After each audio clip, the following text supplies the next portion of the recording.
और कीर्तना नामक पति पत्नी रहते थे।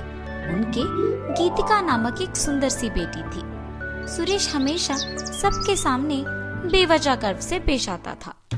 एक दिन शाम के समय में कीर्तना उनके घर पे वड़ा पाव बनाती है। कीर्तना, तुम्हारे हाथ का ये वड़ा पाव सच में बहुत स्वादिष्ट है। और इतने में उनके घर सुरेश के रिश्तेदार आते हैं। अरे सही समय पे आए हैं, मेरी बीवी अभी अभी गर्मा गर्म वड़ा पाव बना रही है, बहुत स्वादिष्ट है। कीर्तना, जरा मेरे रिश्तेदारों के लिए भी वड़ा पाव बना के ले आना। जी अभी लाई। ये कह के गर्मा गर्म वड़ा पाव बना के वहां लाती है और उनके रिश्तेदारों को परोसती है। उनके रिश्तेदार उसे खाने के बाद कहते हैं, सुरेश, तुमने ठीक कहा, हम वाकई ही सही समय में आए हैं, वरना इतने स्वादिष्ट वड़ा पाव हम नहीं खा पाते। मेरी बीवी जब भी वड़ा पाव बनाती है ऐसे ही एकदम स्वादिष्ट वाले ही बनाती है, इसीलिए जितने भी बार बनाती है मैं उन्हें उतने ही प्यार से खाता हूँ। हाँ, बात तो सही है, इतने स्वादिष्ट वड़ा पाव तो कोई आसानी से नहीं बना सकता। अगर तुम्हारी बीवी ने दुकान लगाया तो लोग खरीद के खाएंगे ने। हाँ नरेश, अगर मैं इतना स्वादिष्ट वड़ा पाव बनाती तो पक्का दुकान लगा देती। अगर मैं अपनी बीवी के साथ एक वड़ा पाव का दुकान शुरू करूंगा तो सभी वही आके खाएंगे और उन्हीं स्वादिष्ट वड़ा पाव के बारे में सारा गांव बात करेगा। ये एक अच्छा सोच है। ऐसे ही उसके रिश्तेदारों के जाने के बाद भी उसी विचार के बारे में सोचते रहता है। तब कीर्तना को नजर आता है कि उसके पति किसी सोच में पड़े हैं। उनके पास जाकर कहती है, क्या हुआ जी, किस चीज के बारे में इतना सोच रहे हैं आप? कीर्तना, तुमने तो सुना है ना कि मेरे रिश्तेदारों ने क्या कहा, हम हमारे घर के सामने ही एक वड़ा पाव का दुकान लगाएंगे। तब मेरे रिश्तेदारों के ही तरह इस गांव के सारे लोग उसी के बारे में बात करेंगे। ठीक है, आपके विचार के अनुसार ही हम वड़ा पाव बना के बेचेंगे, लेकिन आपको अब से ऐसे बेवजह गर्व की बातें करना बंद करना पड़ेगा। अगर आप इसी बात को मानकर अपने बर्ताव को बदलने का वचन देंगे तो ही हम ये व्यापार शुरू करेंगे। हाँ, अब अगर मैं अपनी बीवी की बातों को नहीं मानूंगा तो वो शायद व्यापार शुरू करने के लिए नहीं मानेगी और मेरे ख्यालों के अनुसार कुछ नहीं होगा। ठीक है कीर्तना, तुम्हारी इच्छा के ही अनुसार मैं अपना बर्ताव बदलूंगा। हम कल से ही वड़ा पाव बना के बेचेंगे। और ऐसे ही वो बाहर जाकर वड़ा पाव की तैयारी के लिए जरूरी सामग्री लेकर आता है और अगले दिन नरेश उनका दुकान शुरू करके उसके बीवी को वड़ा पाव बनाने के लिए कहता है।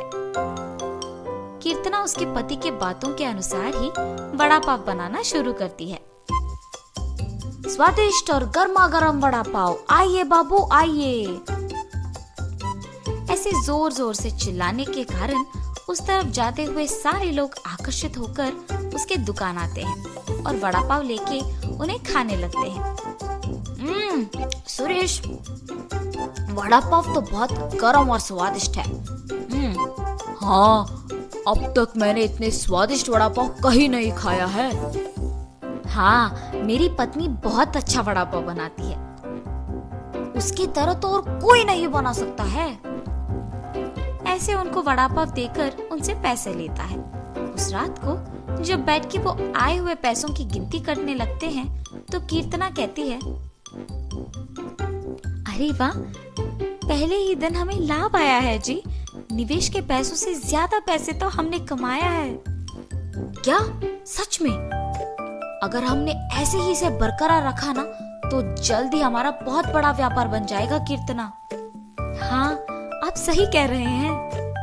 पहले ही दिन उतने पैसे देख पति पत्नी दोनों खुश होते हैं। ऐसे ही वो हर रोज उनके सोच के मुताबिक वड़ा पाव बना के उसे बेचते हैं और कुछ ही दिनों में उनका व्यापार अच्छा चलने लगता है।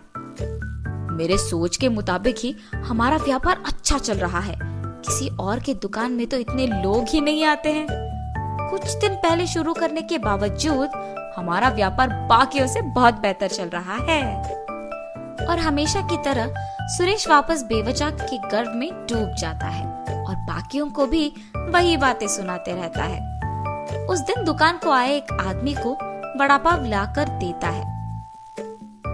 मैं यहाँ जब भी वड़ा पाव खाता हूँ बहुत स्वादिष्ट होता है, एक भी बार इसका स्वाद नहीं बदला। हाँ, आपने सही कहा, मेरी बीवी बहुत अच्छा वड़ा पाव बनाती है। नया व्यापार होने के बावजूद बाकियों से हमारा बहुत अच्छा चल रहा है। हाँ। ऐसे ही वहाँ मौजूद सभी से बात करता है और ऐसे ही बात करते हुए वो उन लोगों से पैसे लेना भूल जाता है। उसके पैसे ना लेने के कारण सभी वहाँ आके उसकी गर्व की बातें सुनकर पैसे दिए बिना चले जाते थे। कुछ दिन बाद सबको जब सुरेश की कमजोरी का पता लग गया तो वो वड़ा पाव मंगा के उसे खा के पैसे देने के लिए उसके पास जाकर वड़ा पाव के बारे में बात करना शुरू करते थे। सुरेश उनकी बातों में पड़ के गर्व की बातें करता था और उनसे पैसे लेना भूल जाता था और कुछ देर बाद वो लोग वहाँ से पैसे दिए बिना चले जाते थे। सुरेश के इस बर्ताव के कारण उनके व्यापार में नुकसान होता है और अचानक उनके सपने टूट जाने पर पति पत्नी दोनों बहुत निराश होते हैं। कीर्तना, मुझे माफ करो, इस सब का कारण मैं हूँ। मेरे इस झूठे गर्व के कारण ही सबको मेरी कमजोरी का पता लग गया और उन्होंने उसका फायदा उठाया। इसीलिए हमें अब नुकसान भुगतना पड़ रहा।